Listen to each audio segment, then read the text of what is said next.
It is the weekly conversation for the people's goal for today conversation. We have the title Defection Forum Voices after the 2021 coup d'etat. The many soldiers who did not see the same eyes as the military junta left the military institution. So this is the defection movement that we all notice. The defection movement in the revolutionary history of Myanmar, the current movement is the highest in terms of its dynamic. There has been over 14,000 defectors, including CDMR, soldiers, and police. This is the unprecedented. This is the highest number in the history of Myanmar. It has been over 2 years that we have been in this revolution. So, what are the dynamic that we are in terms of the defection movement? What are the lesson learned? What are the area for the improvement? What are the strategic approach? What are to review? So these are all the very topic that were discussed in the Defection Forum. The Defection Forum was held as of its first kind recently. So in the Defection Forum, the Freedom Fighter organization, the People Goals organization, in partnership, held the Defection Forum starting from the July 5th to the July 8th. So the Defection Forum, many CMR, the defectors, soldiers, police, their family members, the defection organizations, stakeholders came together and discussed the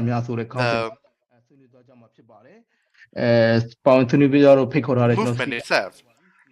So for today, we will have this defection forum continued conversation in order to reflect on the defection forum that has been held. For today conversation, we have three panelists, Aung Nyein, CDM captain, and Captain Clock, and as well as Yimpapaton. I will serve as the moderator for this conversation that we have. So in this conversation, Defection Forum voices, the audiences, the public, the defectors, the family members can raise your point and can ask your question while you are following the contributions of the speakers and panelists. Again, please make use of Q&A box and chat box, or please raise your hand. We will invite you when the time is due. So first, I would like to introduce you with the speakers. First of all, I would like to invite CDM Surgeon Jin Lechon. Please take the floor. Minglawa to all of you. I am very glad that I am in here in this conversation. I joined in the CDM movement by April 2021. Next, I would like to invite CDM Captain Aung Nyein for the introduction. Thank you very much. I would like to greet everyone. Thank you very much for me to be in this conversation. I joined in the CDM movement as the CDM captain, actually. Next, I would like to invite Captain Glock. Minglawa to all of you. My name is Glock. I was the military officers by October 2021. I served as the station officers in one of the military posts. I joined in the CDM movement while serving in this position. Thank you. All of these CDMRs want to protect the people, respect the voices of the people. So that's why they step aside with the people by leaving the military institution. So they are the CDM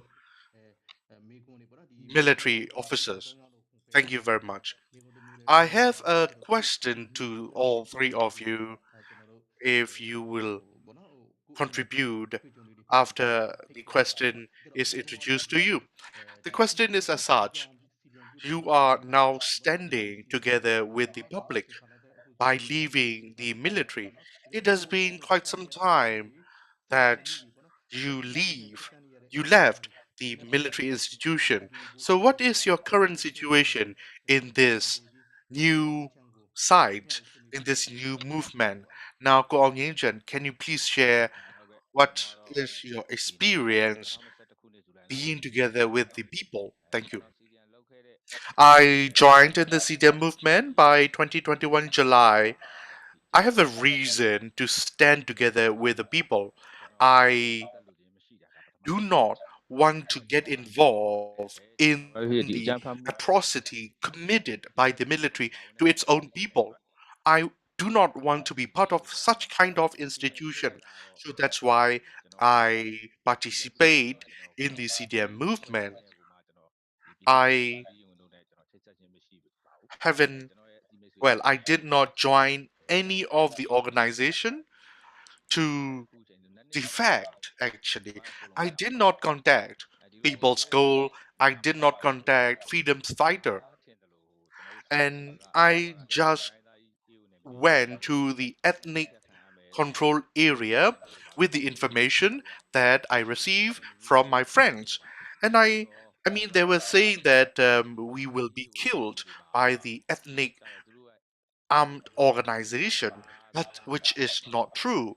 But of course, there are some language barrier, of course, there are some cultural differences, of course, and there are practical difficulties. If, for example, you live in a jungle, for example, and if you are with a family, you will not have enough resource. I mean, in being in the jungle, these are the kind of struggles, or, well, I should say, difficulties that we face while in this defection movement. Thank you. Thank you very much for sharing this. Well, you know what? Many people said that. Many defectors says that we did not want to be the war criminals. We do not want to be the institution that commit crime against its own people. So these are the main reasons for the defectors. And for Ko Aung Chen, Captain Aung Chen, you defect with your own way, with your own management. So what is your current situation that you live in, if we you can share with us? Talking about the current situation, we live life of the of a soldier. So this is to say that I have to start from zero as a new life. There are security concerns, and there are,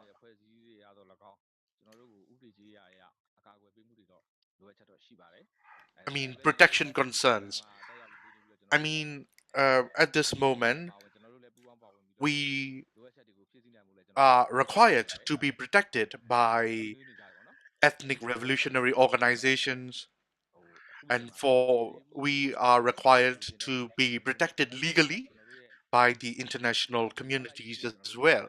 So this is something that I would say we are in need of mainly to live in a new life. So this is something that we are trying to to to to to seek such a kind of protection. Thank you. Well, I know that this is going to be a very huge difficulties to start a new life once you left your previous one. So I know that it's going to be quite a difficulties for everyone to start the life from the scratch. Indeed.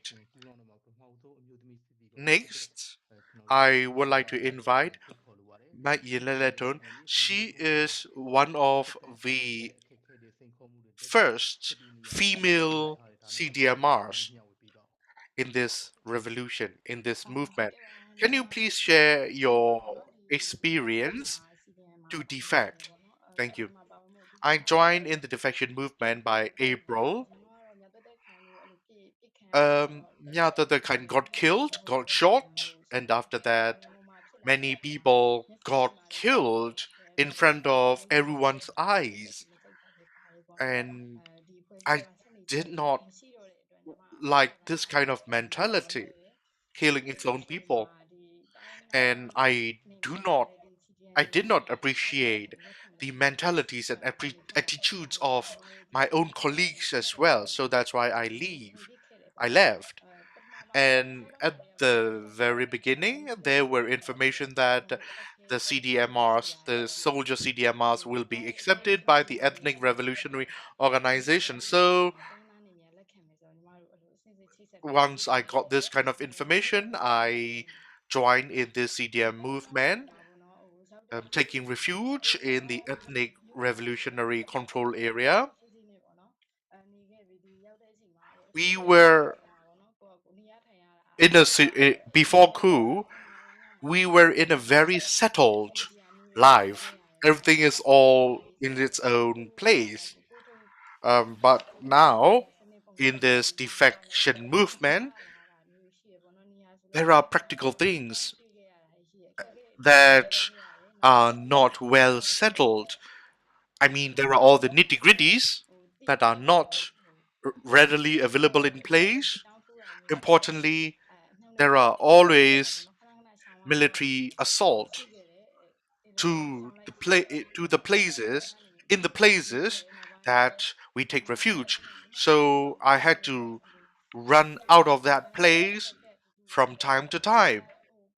And I've never been settled in the defection movement, I would say, but it is not my individual concern. It is the common difficulties for everyone. So everyone in the ethnic area face this kind of difficulties. At this moment, I am not sure I am quite certain with my future. I feel a bit of lost, I would say, how to survive in this revolution, what will happen to me in the future. Well, I don't really have the answer for them at this moment, but I try to be useful in this revolution and I try to contribute in various forms for the revolutions as well. In terms of the in terms of the my previous life, my I did not own my life for sure. I was controlled. My future were controlled, and my decision on my own mind cannot be made. But in this defection movement, now I feel myself as a free people, a free person, and I feel very loyal to my own people as well. If I would still be in the military, I will feel that I break the faith of the people. Now I feel warm because I stand together with the people. I am loyal to the people. Of course, there are some physical difficulties to be in the defection movement, but that it's fine. That is the problem of everyone. But when I was in the military, I aid the rise from the taxpayer money, but I did not serve the taxpayers. But now I am contributing in this revolution and I am loyal to its own people, so I did not breach any fate to the people. So this is the warm feeling that I have in this movement. Thank you.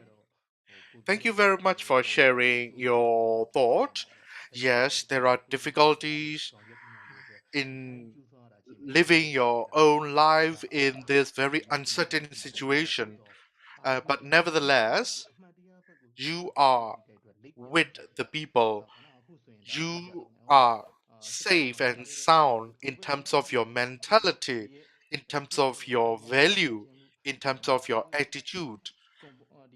The thing is that whenever you step out of the military camp, the whole public embrace you. This is the righteous cause. This is the clear conscience that we all feel. You're right, actually. I mean, the thing is, every soldiers are to be on the right direction. This is what we aimed. But we found out that we serve only for the individual and personal interest of the Honda. I think it was February the 9th of 2021 that Myatathakind got shot. And following this incident, there were continuous brutalities, atrocities, killings, torture by the military to its own people, which is directly opposing the integrity of the soldier. The soldier is to protect the people, but the soldier are not protecting the people, but protecting only the greed and interest of the hunters. So this is not the job of what the soldier should be. So that's why you leave the military, which is the right thing to do. And you are living with the integrity. So everyone deserves to live in integrity. So this is um, not breaching loyalty to the institution, but having loyalty to the people is the right thing to do. Having said that, I would like to invite Captain Glock for taking the floor. Thank you. Thank you for inviting me to participate in this discussion. Is that I have always been crazy about being a soldier since I was young, and I was crazy. I only watched like war movies, and I have been crazy. I wanted to really. I was my ambition was to become a soldier, but it was not to harm the people. It was not to hurt the people. It was not for my own self interest. But I watch war movies from the other countries, Western countries. I look at what the soldiers look like. I want to be physically strong. I want to be, manly. I want to be just like them. But when even before the coup, to be frank here, that I've been in the battlefield, I've been in the front line, and I know the military is not on the route track. That when we are ordered to conduct military offensives in the ethnic areas such as Kachin areas and curricular areas, I know the way they are doing is not right, because I get to know the ethnic community. I know that I also understand how they feel deep inside. I can also share my empathy towards and compassion towards the people. And then but when the coup happened, I was a unit commander, and then we were in a frontline base as well. And that I had to stay for like a year in that post on the front line, and I was as a unit commander.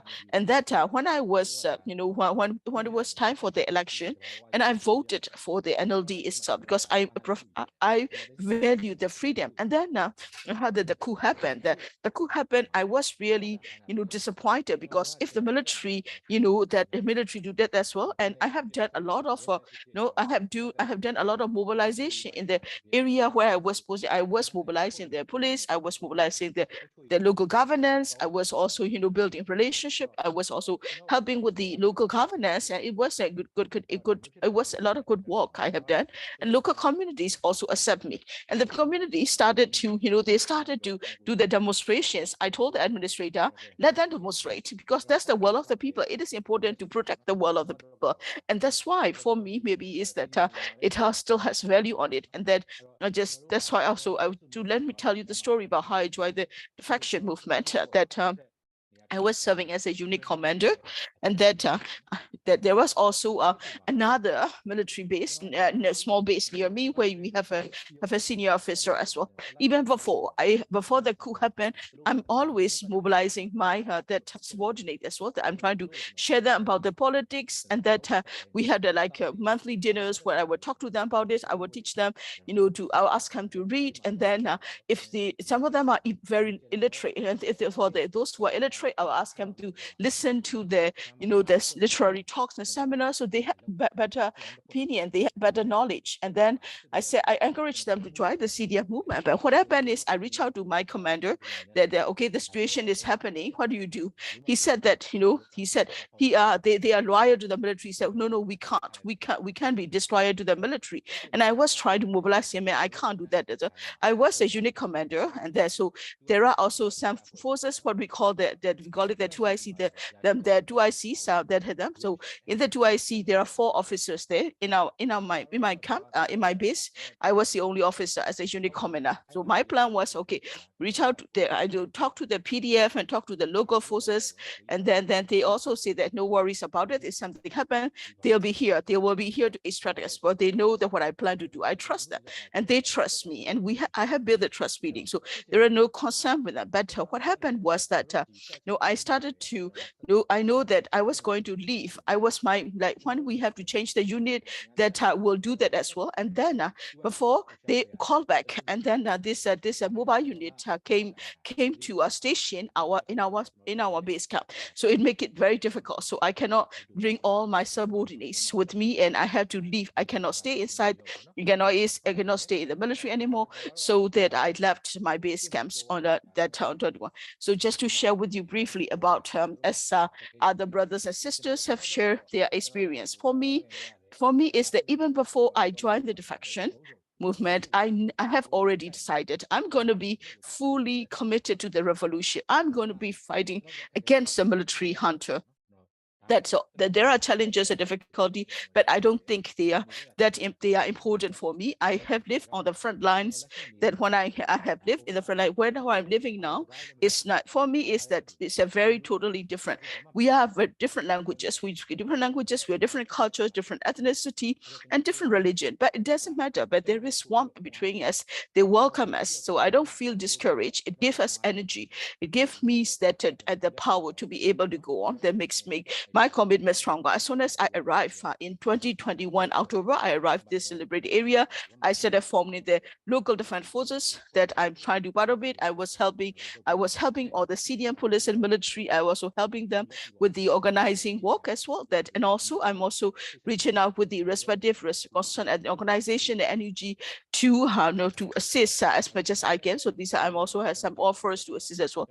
So for me, my commitment to the cause, to the revolution is doesn't matter, whatever position that I'll be part of the revolution. I can be in the top, I can be in the back. It doesn't matter where I am. I will go through the revolution till the very end, till we achieve the commitment myself. For me, personally speaking, like I had said before, I'm single. So that for me, is I don't have much difficulty to survive, and that my community, or that all of them are CDM. So they are always so CDM are, so they are always supporting us, helping us. So individually speaking, personally speaking, I have no trouble. But what I would like to share here is that for the other CDMers, because I'm also helping the other CDMers to face the challenges. Because some of the CDMers, when they left, and that maybe they had different expectations, so that they don't know what they had expected was maybe they want to go to the third country, but there are also issues that it can be very difficult for them to leave for the third country. So some of them feel that some of them are not getting what they expect, and also some for the married people, especially if you are pregnant. This is during the revolution, so they cannot, that there are a lot of pregnant mothers, and they cannot, in terms of medical care for the pregnant women, it can be difficult as well. So we need for the elderly people, as well as for those who have health conditions, they can have a difficulty to get medical care. Another challenge we face is education for the children too, because where we are now in the liberated area is that we have the ministry. We don't that there are solo children who are going to the ministry of education of the NUG schools. There are there are also children who are going to the host country school as well. For them, that these children, when they go to the host country school, they don't speak the language, as they are not getting to learn Burmese as well, because the learning the language of the host country can also be challenged, and the fact that they are not able to learn Burmese also can be challenged. So we are also trying to consult with others to find a way to resolve this as well. So we have the People Embrace organization, and and also so there are also those giving advice and doing that. But then there are also, to be very frank here, that I'm trying to be constructive. That I'm not talking it from the negative perspective. So there are things we expect that it's not happening as well, and I hope it could be more. And I joined this revolution because I believe in it. And sometimes some of the actions, some of the there being things going slowly can be very disappointing for all of us, including us as well. And then also so that and then that there are also organizations which are doing that, that they are collected the funds, raising the funds to say that for the CDM soldier and CDM police, but then the funds are not reaching the CDMR as well. So there needs to be more detail and that systematic flow of the funds to the CDMRs as well. What are the current challenges? Currently, somewhat people are not young anymore. That for younger people, for the younger, even among the young, sometimes some of the people are not, they are committed, are not strong. For these people, when they arrive here in the liberated areas, in the current situation, that what they do is sometimes they will steal from the host community, and that there are always bad people. Because of the bad people, it also harm the dignity as well, and that I believe in my own dignity, and that it should not be bring harm or the shame to the other CDMRs, but even among that military. And if you look at the military CDM and police CDM, that often the military CDM, some of them have very low education or very low the morality. Also, they like to they can be handsy and commit such crime. They also need a psychosocial support, psychological support as well, and and also that so that that can also be challenges. They also need that as well. That right now, that the challenge we have is that for the CDMRs with the big families, and that so we are also helping them to be able to have some animals that they can raise and then do some agriculture to support them as well. So like blooming Badao, or the spouses of the CDM soldiers, as well as the spouses and that People's Go team. We are also talking with them to be able to bring some livelihood support programs for the CDM soldiers of the police with the family. So that's what we are currently doing now. Thank you, brother. You are single, but then you are also able to withstand the difficulties and challenges of the joining the CDF movement. In the beginning of the revolution, a lot of people have joined the CDF movement through the different ways, different channels, and they also have encountered various challenges too. But I'm glad to know that you are wherever you are now, you are still I think actively to lead the other CDM officers. You also share about the challenges that others are facing, and that you also raise the point that in that there also you also talk about that trying to find harmony in the host community as a challenge too. Even before the coup, as you also say that you have started to see how the military has been acting against the community as well. And that was even before the coup. Yes, we want the military as a good soldier, as a professional soldier. As you know that you realize that the way the military has been operated, the way the military has been doing, is not doing the right thing. It's wrong. But then it is that we also hope that along with the Myanmar transition to a democracy, we hope the military will be more democratic, will become more professional. But all the people soldier know that even before, the military has been acting in the wrong way, and the military has been making a lot of unethical actions also. That when you are able to get close to the community, you are also able to build trust as well. That while I was talking about that, also remind me that before the coup and during the election, I was serving in Magwe area. So I'm also get close to the local community, the villages and the villages and the local community are like my second family. And then when they were to do that, we said that Captain, I like you, but whenever we are gonna vote, we are gonna vote for the NLD because in the Magwe area, they like me, and they say that I like you, and but I like you, but we're gonna vote for the NLD candidate anyway because they really like it. At the time that to- there was at the time the USDP candidate name was Paul Moshui, but they call him the corrupted Moshui, and as a wardley as well. And they're like a family, and that they are very open here. And then they were very open, very direct that we will vote for the NLD. Sorry about that. So that's some experience that they are. That thank you for sharing your experience as a CDM leader. That you also thank you for sharing the challenges that others are facing on the ground as well. So we have now we have gone through the first round of questions for our speakers. So I would like to address the audience to write your comments and your reactions as well as your questions either in your other on this Facebook streaming that comment boxes, or you can also join us on the webinar and ask questions as well. Now let me go to the next round of questions. So defection, the situation of the defection and that that approaches of the detection as well as for the defection as a movement to be able to go on strongly. We have organized the facts forum or defection and defiance movement. We have invited experts and different organizations. We talk about the strengths and the weaknesses of the defection, and then a lot of defectors also participate in the discussion. They talk about what are the challenges. They also discuss the opportunities as well as on the way forward. So we had a 3-day forum successfully that concluded in after 3 days. So a lot of defectors also joined the forum along with the academics and the various experts as well. So what do you expect? What are your expectations from the forum? As a defector, as the defectors who have participated in the forum, what do you think that will be the outcome or the outcome of the results from the forum? I would like to first invite Majila Leto. Can you share about your opinion of the forum as well as your expectations from the forum? Thank you for the question. That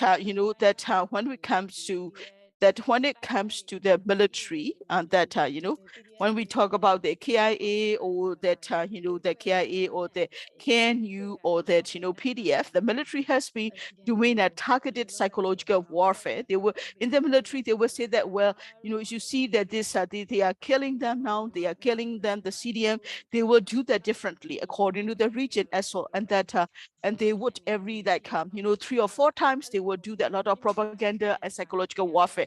Right now, military is stepping up on its propaganda for the against the defector. They will say if you go to this particular area, you will be killed, and they're doing that as well. And that they are saying because of the ethnic community that they shoot they are also now doing that. They say that, well, if you are a PDF and if you were to return to the light, and then you will not be punished, and then you will be given as well.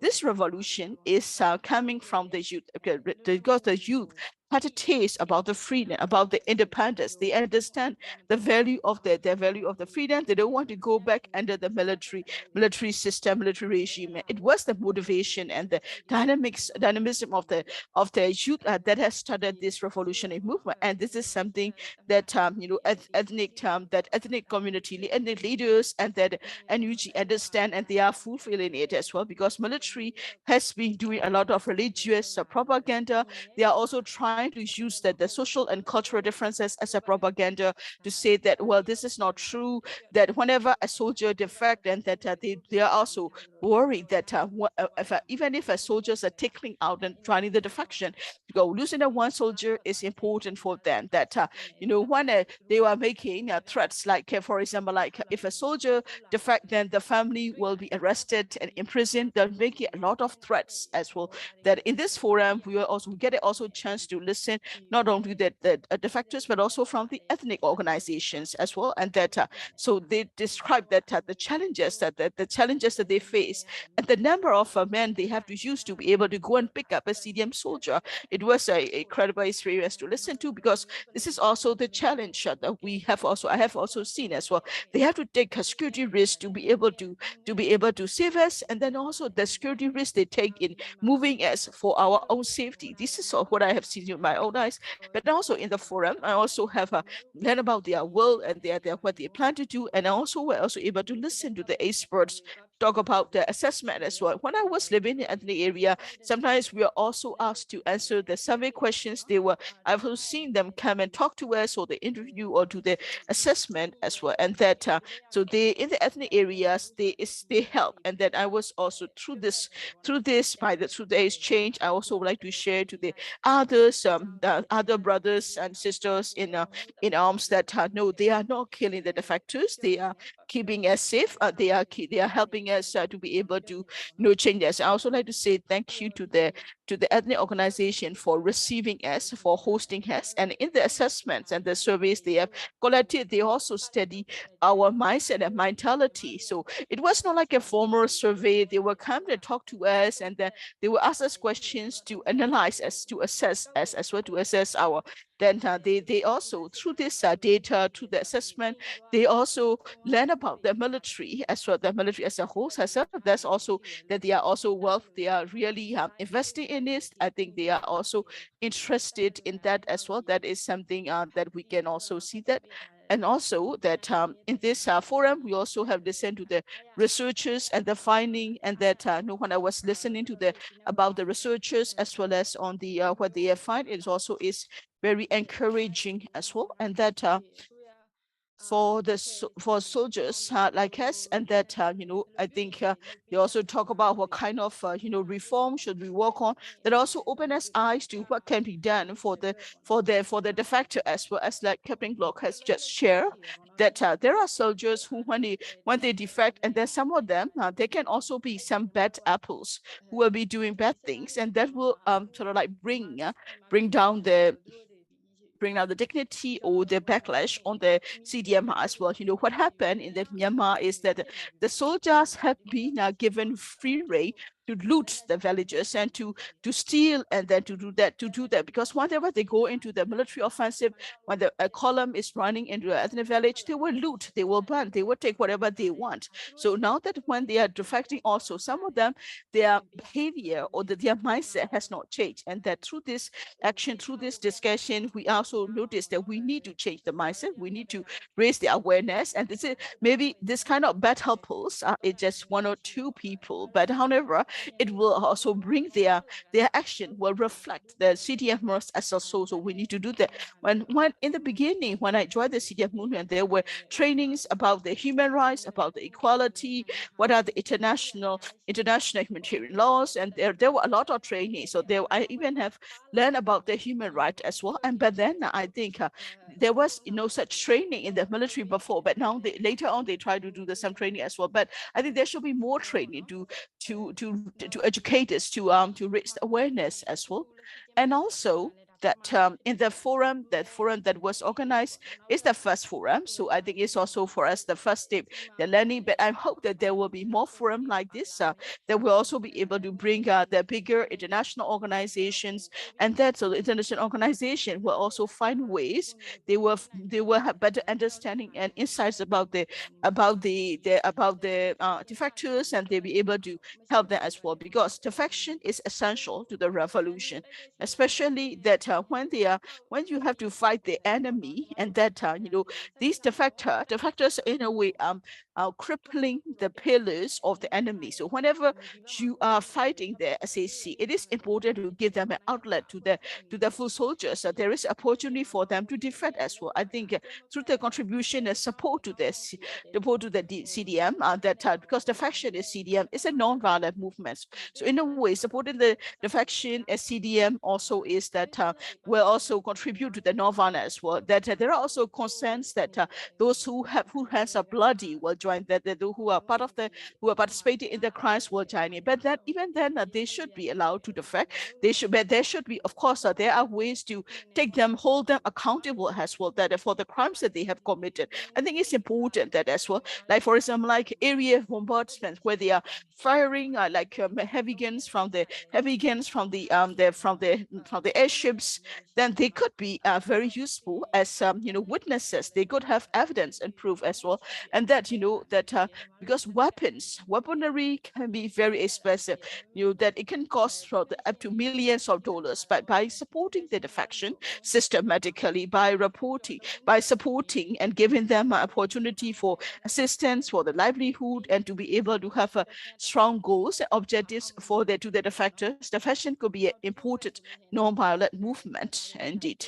That some of the organizations also that know that could that so that I think some organizations also find that it is important that the factors could play an important role to contribute to the revolution. And I'm very happy to hear that as well. That a lot of the factors, a lot of Mycelium soldiers who have left, we have we have been engaging in different forms of interaction that we haven't seen even in the 1988. So it is important to be able to use our expertise and our knowledge and our insight for the revolution, so that we'll be able to do better as well. That and all the people know that the fashion has been slowly weakening as well, and that some of them also, we are also seeing that now that the factors, rather than they left and defected for the belief that they don't want to join they don't they maybe they have left the military, but they don't want to, they are too scared to join the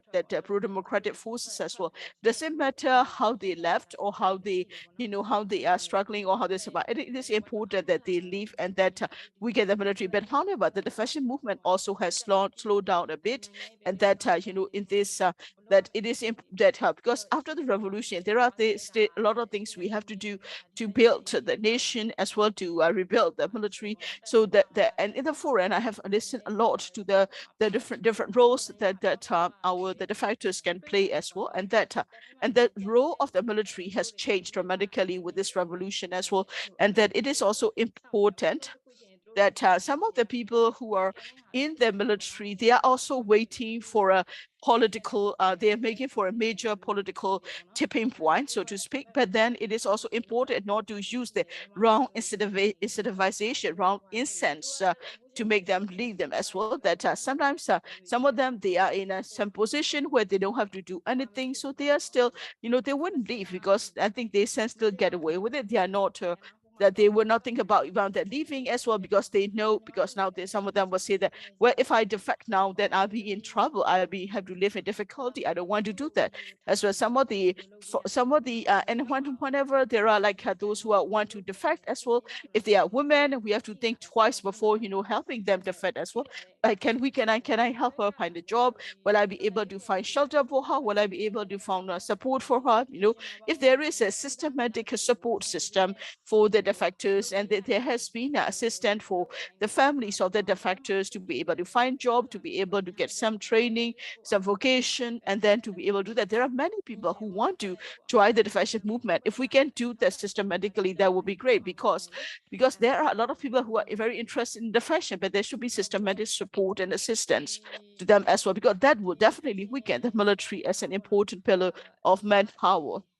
Because the fashion also lead to less that loss in terms less in terms of casualty as well, and that we consider the defection, and everybody say and acknowledge that the defection is a way to support that revolutionary movement, and that people defectors are in trouble as well. There are also a lot of others who defect because they want to resettle in a third country, and that there are countries which accept, and there are also countries which do not accept, that will not accept them as well. So these limitations have been shared by the as well. And then also there are also rumors that the CDM door is going to be closed. So this the kind of rumor come out again and again. So that whenever we hear that maybe I will be the last, and then maybe it will be too late for me. So people, that makes people think twice as well. I don't think it should be, because even when the final battles are going on, I think it is important to give an exit strategy to the enemy. So CDM could be an exit strategy. I think it is important to continue to, open the door to the CDM, continue to receive this CDM as well, so that this organizing this forum is very good, and that because that'll give us a chance to be able to bring attention and focus to the faction, that also give us to discuss opportunities to bring about the faction another second win as well. Thank you for sharing. Thank you for sharing your perspective, from the and what you have heard from the fashion forum too. Now, I would like to invite next speaker, Captain Glock. Captain Glock, I'm giving you the same question. What's your analysis on the defection forum? Thank you very much. We had 3 days forum, and the forum after the forum, all the various stakeholders issue their statement, declarations, and everything. So in the forum, the defectors were there, the international community were there, the representative from NUGs were there, the stakeholders, individual organizations in the defection movement were there. And following the forum, what I noticed is that people raise their concerns about the movement. Well, the dynamic was that the defection movement, in terms of the quantity, was quite strong at the beginning of the movement, but the quantity of the defectors lately declined. I mean, people think that this is quite a concern. For me, I don't think it is a concern. Well, the thing is that to defect, this is not an easy life, and taking care of the defector is quite a huge burden as well. But on the other hand, the NUG has the other tactics. This is to say that they encourage and get engaged with the revolutionary spy in who are still in the service. We call them in Burmese terminology watermelon. So there are many of such pro revolutionary soldiers serving for the revolution while they are still in the service. So this is one of the reasons I think that the defectors number seems not increased. So this is something that we have to put in our mind. And another thing is that for the arrangement of the defectors who are in various part of the country still required to have all sort of arrangement to accommodate themselves as well. Some of them might want to go to the third country. Some of them might want to contribute in the revolution. Some of them want to have a different professional life while defecting. So this is something that we still need to figure out in terms of coming up with concrete measures. And another thing is that about the potential CDMRs. Having the potential CDMRs, things are to organize before they actually leave the institution, which is a huge huge undertaking and burden for the CDM movement itself in order to accommodate themselves, in order to accommodate them in while they join or while they leave the military institutions as well.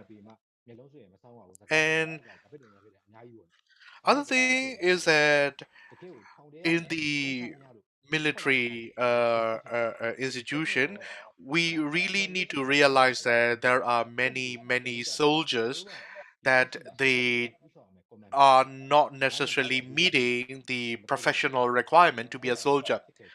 Internationally speaking, or in other country, there are very strict criteria to be a soldier, but the military that we have in this country do not pay attention this kind of standards. So everyone who want to be a soldier, they take it. So that's why there are some individuals or there are soldiers in the military that who would have all sort of background, who would not meet any standard to be a soldier so far. So the thing is that when we have all sort of defectors, we have to anticipate that there are some defectors having the attitude problems or character problems or morale problems. So it will be some sort of how shall I put it? It would be some sort of flaw in the defection movement due to their bad temper, due to their bad habits, due to their bad attitudes. So now we have to change their attitude. We have to change them. We have to fix them. We have to improve them. But I mean, with what uh, approaches? Well, training can be one of them as well, but the training can be done only to some degree. But behavior change is something it would require quite a lot of time as well. So we have to thought of this kind of defectors. So in the defection movement, we have to anticipate all sort of this thing. So the thing is that human life is not perfect, right? So all this imperfection is to be overcome.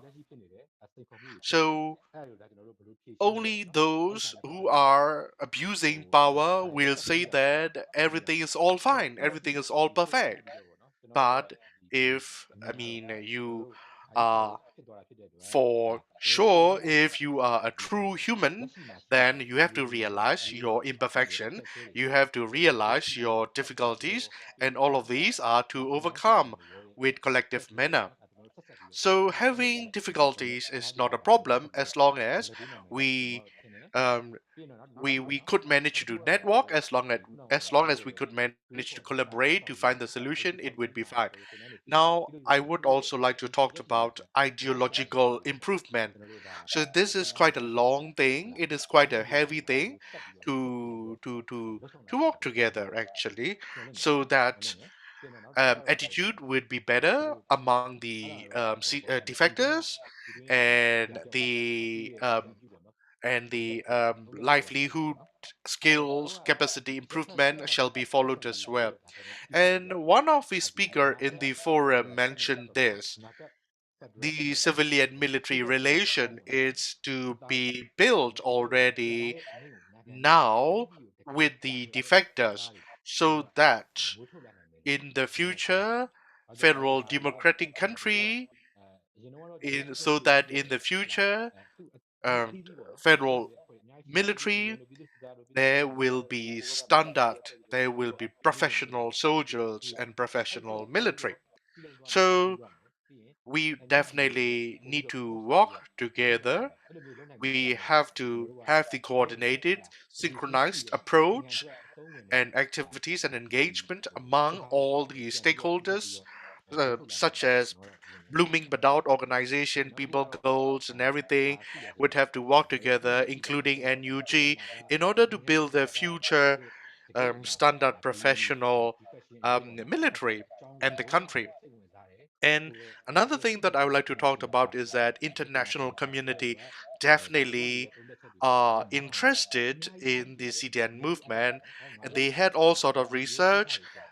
Observing their research, we feel very motivated, we feel very encouraged because they are actually studying the defection movement. So it is for us to engage with them to get much better, effective, and extended and strengthen support and assistance from the international community as well.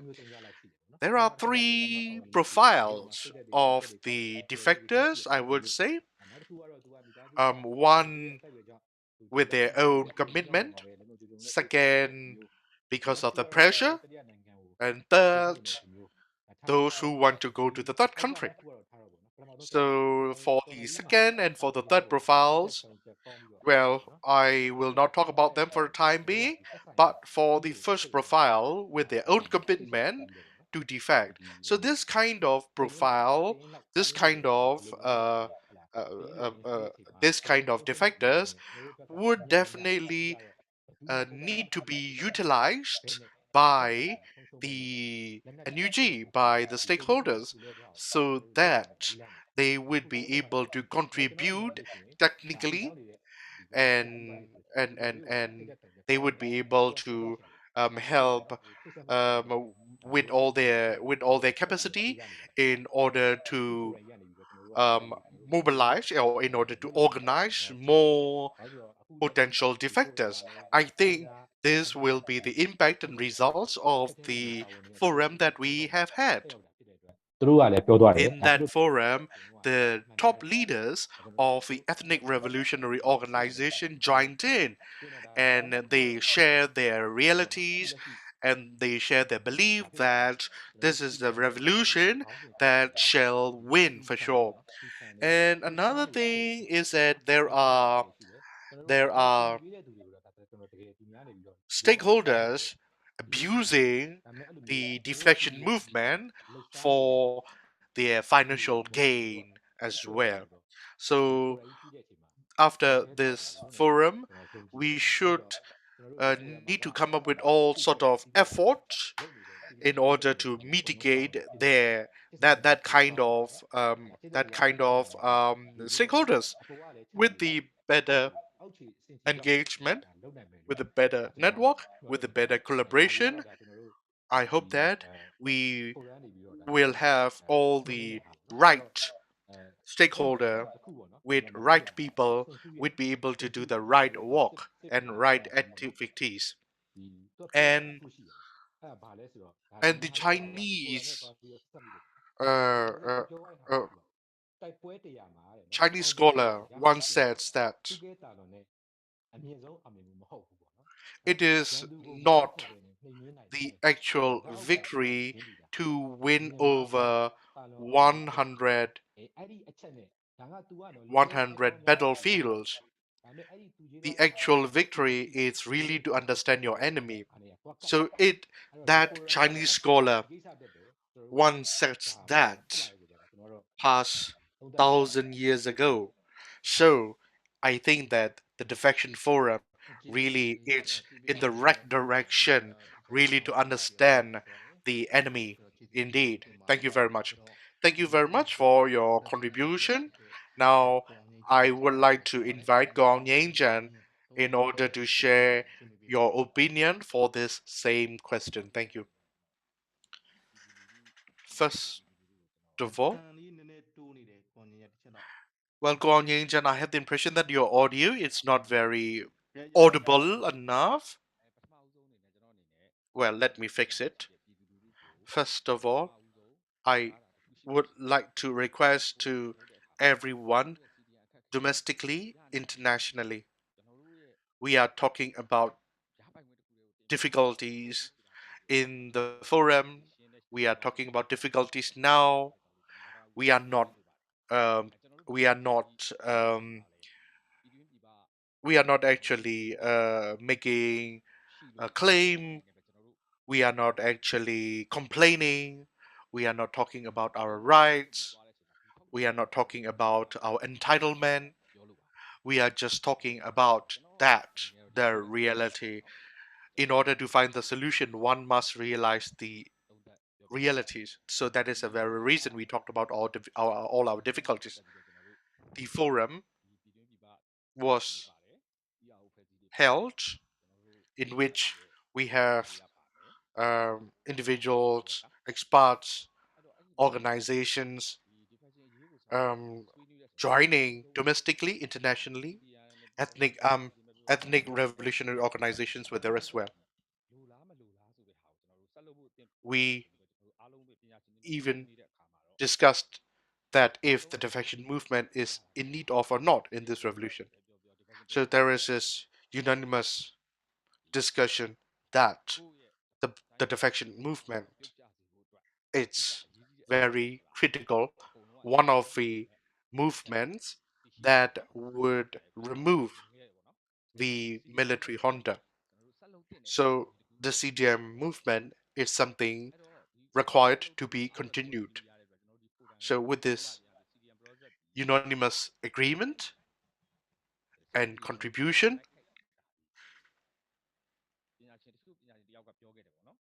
we have to move our direction accordingly. And one scholar mentioned that the success of the CDM movement will have impact on each and every soldiers in the institution. The bullet can kill only the limited enemy, but the CDM movement does not require this kind of approach, but will have the full coverage of impact on the military institution. So that is something that I learned. And one person also talked about in the forum that CDN movement can be in various form and can be changed. The CDM process at the very beginning and the CDM process lately are not the same in terms of its trend, in terms of its trend trajectory, in terms of its direction. The first wave of the CDM movement is very much value driven, commitment driven. But after a while, there were all sort of incentives saying that there will be that country that CDMR will be sent. So with this kind of incentives, some people join in the CDM movement. But anyway, the revolutionary dynamic will have impact on the CDM movement dynamic itself. So we shall not have a very a rigid perception on the CDM movement. At least we all believe that the CDM is a very critical movement for the winning of the revolution, and we need to have a strategy and tactics that it's sensitive enough to reflect the dynamic of the revolution. And the thing is that the defection movement require to adapt the dynamic of the revolution. So that's why this kind of forum. So with this forum, I do believe that we will have much better and much responsive process for the need of it. So in the ethnic revolutionary uh, control area, there are CDMRs taking refuge there, and there are many ethnic revolutionary control area in which there are many CDMRs. So there are also front lines areas as well in which there are CDMRs as well. So all of these are to be in connection, in collaboration to come up with specific decision, and at the same time we have to communicate with the public. We need to communicate with our situation with the international community, and we also need to find the in-house solution for our own. so that we would have much safer options and safer situation to live in. And I think that there is possibility to have the defection institution or CTM institution in order to deal with this movement. So I definitely believe that this is a movement that will be the game changing one, and through this movement the revolution will be a winning one. This is what I believe. Thank you very much. Thank you very much, Go Nyein. And now this is the end of the second round of the contribution discussions of the speakers. If you would like to raise any question to the speakers, please do so through Q&A box, chat box, or if you would like to contribute anything in person, please raise your hand. So basically, what I hear from all of you is that you are very much encouraged and motivated as the outcome of the defection forum. But then again, in the reality, there are two hardships. The one is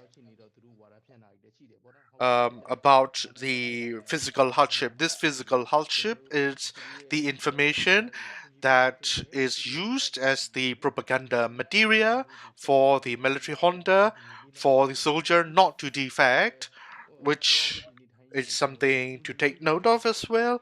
And the physical hardship are required to be overcome with various measures, with various arrangements. So with that kind of successful measures, if there would be, then it would have the it would have the bigger impact to have more defectors. So the hardship overcoming that one and arranging that kind of arrangement all seems the visual circle for the success of it. And another thing is that ပြည်သူဘက်ကိုကူးပြောင်းချက်တည်လာကြတဲ့လူတွေဖြစ်တယ် for the defectors who are siding together with the people does not want to stain the people's blood on their hands, and the defectors are joining the public as the new democratic actor who join in this non-violence approach. So the international community should recognize their contribution in the restorations of the democracy in establishing the federal democratic country. And other point is that the number of the defectors seems reduced, but there are pro-revolutionary comrades still in the service, but providing all the important information to the revolutionary side. So there are many more of them as well. So this is quite something interesting as well. In Myanmar language, we call them watermelon. Lots of watermelons are there as well.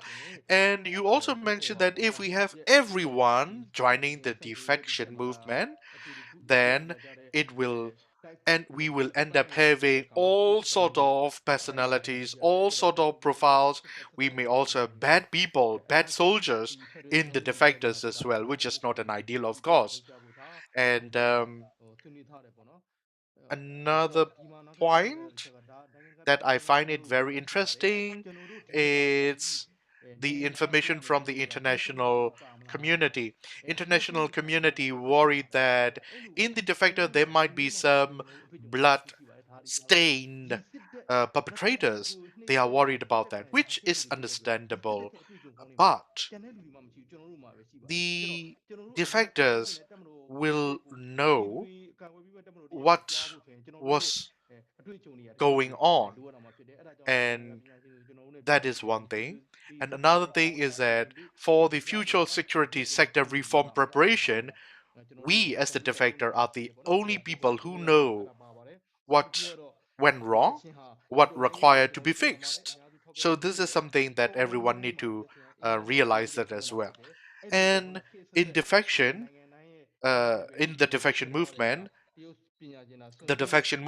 is very, very critical for the revolution as well. Song Ju mentioned that there is war tactics that the actual winning is the winning not to win. The winning is the actual winning is winning when you did not actually have to fight for. So this is what the defection movement is actually. In this defection forum, many defectors share their 2 years experience in the defection movement, and they are all very invaluable. Thank you very much. Now I would like to give the floor to those who raise their hand, and after that we will go through question in the Q&A. Now I would like to give the floor to Ani, who raised the hand. Thank you. Can you hear my voice? Yes, we can hear you. Please take the floor. Thank you. So that about that, the way of ideology on the topic, I just want to participate in the discussion. And I have been listening to the brothers and the sisters who are sharing, the speakers. I also would like to reflect with my own experience. And I also want to ask you questions too. So so that CDM police and the CDM military, PDF and NUG, and the EAOs, that the ethnic revolutionary organizations, and then the community on the ground. On that, on this extent, I would like to reflect my experience and ask question too. So I would like to share, and I also would like to, ask questions too. So I'm now in Netherlands. I live in Netherlands, and I used to be that time, People's Defense Force. Before we also have a former PDF. I said before this PDF, we had a PDF before. It was a Colonel Say established in 1990 in Pihatongsu area in current state that were the same name, the same flag. That I was the former iteration of the PDF. So it was first established in Pihatongsu. That was in Mo State, near the next to the current state. After that, soon after, then of course, like we had at the time we don't call the CDM, we call it that. So those we receive soldiers that and Numo State Party also that if you want to change and join the people's side, so that the party, Numo State Party also help us. So in the PDF, we accept the soldiers, we vetted them, we vetted the police, and then they join in the movement, they join in the movement to fight against the military. Those were the days. When we do that, in that, what we want to compare with the experience of 1988 and 2020, 2021, I would like to compare and contrast, because back in the days, in the past, that we had the police, what you will call them now, the CDMers. We had the police and the military who joined us as well, and also some of us like me ended up in the dark entry too. What I would like to say is that, when they do that, there are also those who don't join the CDM, and that and the students at the time, the relationship between the CDM soldiers, police, and the students, freedom fighters, and the the host communities, how their thoughts and ideology have changed. That's what I would like to share. First, I would like to talk about what's happened after 1988. I would just like to share with you, because back in those days, in the 1990s, we came from different backgrounds. We came from the community. In our PDF, we have the students. We also have the defectors, like the best police, and we have the defectors, soldiers too. And then we are quite a bit of a mix. So the trust is an issue, and that and that whether there was some ideological challenges, because like, should we give them a mandate, should we give them a responsibility? There was a major issue of trust. At that time there was a strong mistrust against the CDM soldiers and CDM police, and the mistrust was even bigger than what you currently are facing. So there are a lot of suspicions and the draft, and then so when it comes to serving as our duty, it became an issue because they don't trust you. And that what happened is that so we form units, and then when it comes to duties and responsibilities, then that when we are supposed to serve as like that unit commander or the commander of the to the chief of staff, all these what is in the PDF so for the defectors, that sometimes there are issues to give us as well, that I see that they are simply, they dare not give us a higher position, like a move the higher position, strategic position. And then I start to, that makes me think that, okay, what I was thinking is very simply, well, that they are the people who have experience, they have the military strategy, they have the military tactics, they should be given that. But the problem is the trust. They don't trust us, they don't trust you. So on that issue, that become a major issue. So in the PDF, I was always fighting with the others about it as well, because I think it is important to do a trust building systematically. Then that it is important to use the skills that these people have, because we need to do the trust building. You need to acknowledge the skills and utilize the skills, because they are experts, they have the knowledge. And then how can they work if they asking them to follow the orders of somebody who have never commanded a unit? That doesn't make sense to me. Okay, we're going to wage war, we're going to fight. Okay, then it is important the person who knows what is doing, he should be the one leading that unit, leading the column, leading the operation. If you had to follow the orders of someone who doesn't know, who have no experience in that turn, then they will all be just leading to our death as well. So even until like what happened is that we talk to each other, we discuss about it, about this mindset, about trust building, but then there wasn't much of progress as well. So in terms of progress back in the days, we were not able to really much together at that time. To reflect on our experience, my analysis that we're not able to do trust building, we're not able to really match, we're not able to mobilize much. That was how we had before. And that also makes me think that right now, like when you talk about the defectors, the defectors from the police and the military, and the members of the PDF back in the days, back in our that was like in the 1988 we joined I was talking about the PDF or 1988 version, that, and as well the ethnic communities. And the ethnic communities is that especially we're in the Myanmar State Party area, we're also in the brigases area, so we usually engage with the Myanmar State Party. In KNU we have to engage with the Karen community and the Hmong community, and then we also need to engage with the community to be able to learn about their mindset, how they feel about it. And that's that's the context I would like to share. Thank you. Because I want to share it in a short briefly, because please continue. Because at the time, if I were to look back from what is happening from the current current situation you have a lot more progress. It's very different from what was like in the past, in the 1988. We just arrived the area. We don't speak Mon, we don't speak Karen, and none of them speak Burmese as well. There can be challenges. But now because of the technology, because of the access to technology, there is more understanding, because of the better ideology, better mindset, we are able to interact with the local community. I think you will have a better communication and engagement with ethnic community you are hosting. But also there is also a concern as well that the suspicions and mistrust will be there. It will still be there. It will still be there. It will still be, you have to address it, because it's still there. They will have mistrust against you. They will also have suspicion against you. So I think it is important to clear them up, and that how, to what extent can you clear up will be important for them, because multi-parties between the two, for the CDM soldiers, or that CDM, and that the EAOs, and that community on the ground, and that that's what I mean by that. It is to what extent you can build trust, that will be important.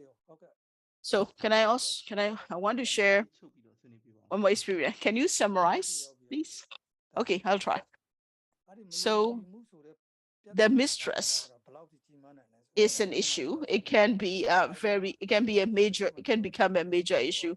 In 1988, to keep the story short, there was a fighting, there was a battle, and then when the battle happened, we got separated, and then I ended up in one place, and then I have to, I have to come back to my unit. And when I was able to come back, and then I know that they have been, there has been mistrust against me, because ethnic community, for their security, they do have their concerns too. So it is important to understand that that is natural. That's being part of human. My main question to you is that right now, that so either when you have the NUG PDF, as well as on the, that when you are going through this the movement in the ethnic area, celebrated area, so like what kind of gaps are there between the CDM soldiers and police and the local community and PDF? Do you also have the issues of dealing with stress building as well? Those I would like to ask the speakers now. How are you dealing with that? And that, can you also explain how you managing the issues of mistrust, or that gaps between you and that others? Thank you, Sia, for sharing your experience, and also for asking your question as well. So I think I will try to answer your question.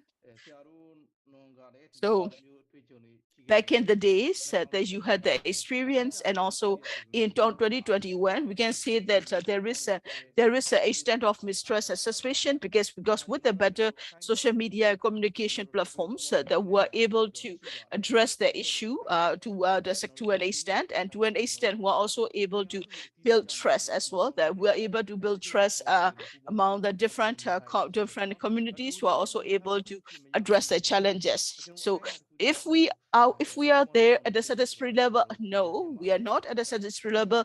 We also have able to engage with them as well, and then we also hope that we'll be able to do better engagement and better trust building in the future as well. That's why we are organizing such forums, and we are also sharing different experiences as well as but to give you a clear example, to give you a clear message, I think trust building that we have been doing, and in collaboration, is is partly thanks to the development of the technology, as well as on the social media and the communication tool. Is also because of the openness and the open-mindedness of the community. Thank you very much for sharing your experience. I would like to invite next speaker.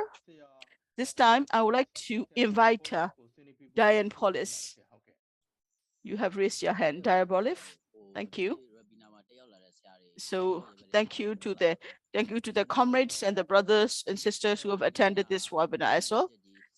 That I am a CDM surgeon from the military technological department as well. What I saw on the signal is that we call this this title, this way of thought talk show program. So here I have a particular issue that I would like to raise, because when the Spring Revolution started, that when we started to join the CDF movement, that what we start immediately thinking is that our mindset is important, because with the social media, with the technology, communication technology, that while we are living inside the military base, in the regiment, and we know about the injustice, whenever we face the injustice, whenever we face issue, that we try to address the issue as well. And that there are also officers who really help to deal with the injustice. That was even before the revolution as well. So these people, these officers, are they participating in the revolution? Some can participate in this revolution, some cannot. They have always stood up for the injustice against the subordinate as well. So I think it is important that in terms of all the defectors, in terms of ideology and mindset, we have commitment. Each of us have our own commitment, and some will want to participate in the revolution. They want committed, and some of them simply cannot take the injustice, and that's why they have joined the CDM movement. And some don't want to die for the military, for these causes, and maybe that's the reason they have joined the movement. So when we have that different causes, I think it is important to recognize that the factors will come with the different commitments and different ideologies, and we have also seen that with our eyes among certain of the defectors too. So the point I'm making is that after this forum or the federal forum, I think it is important to have a clear that, and we need to build a strong institution, and therefore to work on the defect or to work on the issue of the defectors. It is important to organize similar forums. It is also important to do more advocacy, and it is also important also to talk about the challenges that defectors are facing. I think it is important to have I'm sure that and so there are also people who are willing to like me to work with you on that as well. What we need to do is first we have to do the change the mindset. Change the mindset is important because we come with different reasons, we come with the different causes, and we are here. Now that if we want to establish an institution as a defector, then it is also important to have a clear definition of defection, and it's also important to hold on to this principle or the concept of defection as well. So whenever we do the advocacy or other programs, it is important to participate fully in it as well. It is important to choose such people to be part of the structure of the institution. And then it is that, okay, some people say that, yes, I want to participate, I will participate. But maybe for many reasons, they are not in a position to be able to do that. Maybe they have the challenges, or their mindset is not the right way. I think it is also important to give them a chance to change their mindset. As like brothers and sisters, I said before, we need to do mandatory trainings to help them change, to help them understand the issue as well. Like, of course, like there are also reservations that some people may receive the training, but they will never change their mindset. But even before we have a defection, there was an institution for the defectors, and that then there need to be we need to be part of the process. We need to do the systematic training, systematic and consistent training as well. The training is not just only to give a one-off time. There should also be monitoring as well as assessment. It could be an organization or some experts should be, academics should be there to not to give the training or the change their way of ideology and thinking, but it is also important to monitor them as well. So in the institute for the defectors, each and every one of us should be committed to the cause, who are ready to participate and contribute to the victory of the revolution. These are the people we should select. And the next step will be also to make sure that we also need to develop and culture those who can also take the lead initiative in this institute as well. So thank you for sharing your opinion and perspective. I think we want to turn to the chat question. So the first question is that what about the legal protection, and that to strengthen the legal protection, accountability, and responsibility, how has the defection movement engaged with other international organizations, including NUG? I would like to request Glock to respond to this question. Thank you very much for this particular question. Now, talking about the legal protection, legal accountability, and responsibility to enhance them. Well, they are important to work together with domestic stakeholders as well as international stakeholders.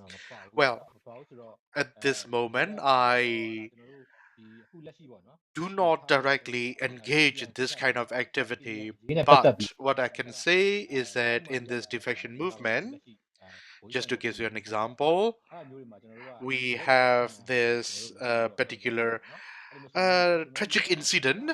So this kind of incident are required for the investigation, and if the investigation finding reveal that there are accountability and responsibility to be upheld, then it should be that way.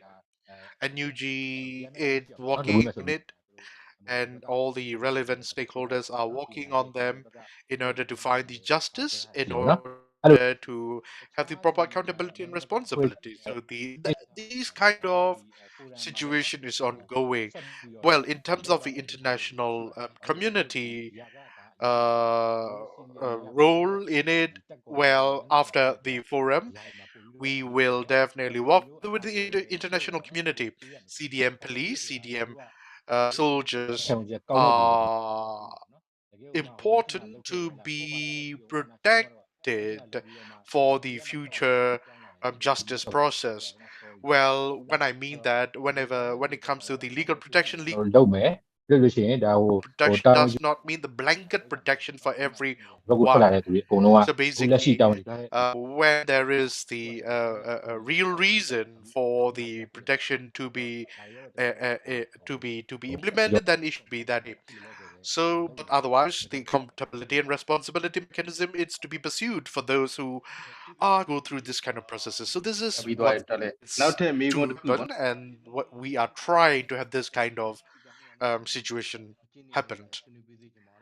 Now, I thank you very much. We have another question. NUG is leading this revolution. What are the guarantee and what are the measures that the NUG is taking care of for the defectors? Is NUG uh, uh, uh, uh, interested in the defection movement, and does NUG value the defection movement? So now I would like to invite both speaker to share your opinion. Go on, Nyein. Can you please briefly share your opinion over this question? Thank you.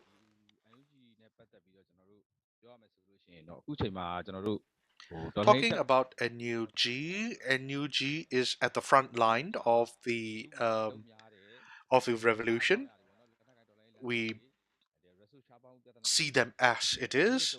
They are very busy. They are very much limited in terms of time, resource, material resource, financial resource, human resource. But in terms of accountability and responsibility measures, there are room for the improvement. But we cannot leave NUG alone for that. We have to participate in this dynamic, in these processes. So there are policies, guidelines, rules uh, by the NUG. On top of that, we have ethnic revolutionary organizations, uh, rules, regulations, and everything. So we really have to respect all of them, and we have to participate with them. We have to engage with them.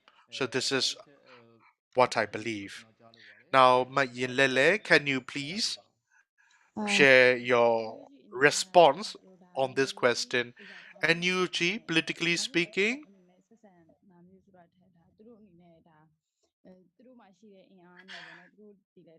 it's trying to respond the need of the defection movement. Well, I genuinely do not believe that it is just only for their political motivation to have the defection, to support the defection movement. I don't think that they are doing it just only as the political motivator. But the thing is that they are having all sort of programs and measures that they support the defection movement as much as possible. And even one representative in the forum mentioned that there are some micro loan program that they implemented as well. Thank you. I would like to contribute one thing. NUG is at the forefront of this revolution. So there are two things that I would like to say about the NUG. NUG in this revolution try its best to support and assist the defectors. They are having financial difficulties themselves, which is the enormous difficulty, but yet they provide as much as possible they provide the assistance to the defector as much as possible. I thank on behalf of defectors to the NUG, but on the other hand, we have this revolutionary forefront. So the defectors, well, the there are many areas for the improvement that NUG needs to fix in various sectors. But we have to work together with NUG, we have to engage with the NUG in order to improve this kind of area. So yes, there are shortcomings, there are inefficiencies, and there are rooms for the improvement. But all of these are area in which I believe that defectors can play a role to contribute for the betterment. Having said that, I would like to end our conversation in here. Now, I would like to invite the speaker for their closing remarks. First of all, I would like to invite Captain Glock for his brief closing remark. Thank you. Thank you very much. In terms of, well, in terms of my closing remark, it could be recommendation and it could be encouragement, word of encouragement as well. The forum that we have had was quite a compact one in which we have all the stakeholders involved. And I hope that we can do much follow-up activities in the futures as well. In other area, there are CDM focal offices. Some of them are operational, some of them are not functional, some of them are working, but then again, it has all the difficulties in terms of the financial flows, cash flows. So all of these are to be fixed as well. So there are linkage interrupted between and among the lower level of stakeholders and the upper level of the stakeholders. Trust it's to be built. Otherwise, there would be information distortion, there would be inconsistency, there would be mistrust, and uh, uh, uh, there would be an ideal situation happen. So all of these are to be dealt as well. And I mentioned this a lot in this revolution. Whenever I was asked if the revolution will be a winning one or not. So I always say this. Well, if you are in the house, go out and tap on the earth. Whether if your hand reach the earth, the revolution will win. So what I'm trying to say is that it could be a mistake that you will not tap an earth if you go out of your house with, and if you tap your finger with the earth, it might be the possibility that you miss the earth when you tap with your hands. But there is no possibility of losing in this revolution as long as everyone is committed in this revolution. For me, it is very clear that there are many pro democracy spy in the service. The watermelons, the number of them increased. The military institution it's getting weaker and weaker. Um, and the more information blockage happen within the military, these are all the very clear indicator that they are not winning actually. So the military using more airstrike, which is a very clear indicator that they are losing as well. So let me say this: I might be rude, but let me be rude. Don't be the slave dog of the men online. And if you can read a bit, if you know a bit in terms of the knowledge, you can clearly see that you are serving the one you shall not be served. You shall not serve. And another thing that I would like to talk to the PDF is that do not boost if you capture a camp, or if you can confiscate a camp. So မင်းအောင်နိုင်ကပေါ့နော်ဒီကောင်တွေကရှုံးမှာမယ်တကုံပတ်ဆက်မယ်အဲ့တော့ celebrating a winning party too soon, it's not good for you. So please be careful with your victory by confiscating the camp, because the thing is that you have to be extremely careful that don't be happy if a jet fighter just pass over your camp and not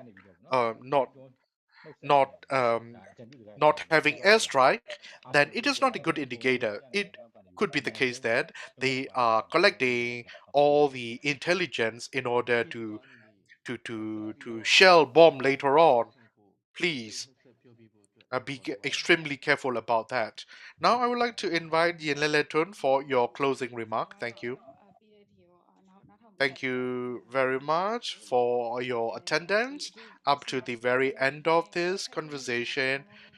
The public are struggling, the public are facing difficulties, the inflation is outrageous, but I would like to encourage everyone not to give up, but to engage in the revolution. The winning of the revolution is the answer of everything. So, again, those who are still hesitate to join into the defection movement, that is fine if your situation does not allow to leave the institution physically, but be the watermelon. You can still be in the military while joining or while contributing the revolution. That is completely possible. Physically, you may not be able to leave, but you can always work for revolution while you are in the service. Your brother comrades, your brothers and sister comrades are suffering in this revolution. So all of these shall not be in vain. Please contribute in this revolution in any form that you can be possible. Now, thank you very much. Thank you. Now, I would like to give Ko Aung Nyein for the closing remark.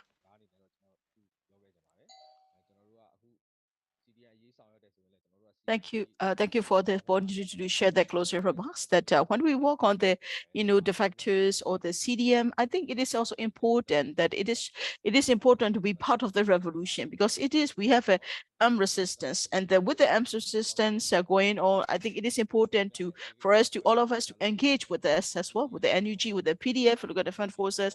When it comes to engagement with the EROs, I think it is important for all of us, different stakeholders, to work together so that we can reach the goal as well, that in every topic, I think it should not be because it is political center, that it concerns all of us, that it's not just that those who are in the the leadership position. If we can contribute to the topic, if we could contribute to the subject matter, that will be better for all of us, so that we can all of us to be able to live in a peaceful and tranquil life, and that is stable, to be able to live in security. And that's how we all want to have a life, that to lead a life as well. Thank you, Wang Yan, for your closing remarks. I would like to say thank you to all our speakers, and then also to our audience, and also to thank you for asking questions to the comment chat box and the Q&A as well. So in closing, I would like to share that this revolution is this revolution is the result of everyone's participation, and your participation, each and every one of us participation, will bring us closer to the imminent victory of the revolution. So it is important to keep participating in this revolution. Thank you very much indeed, and thank you so much for participating. See you next week.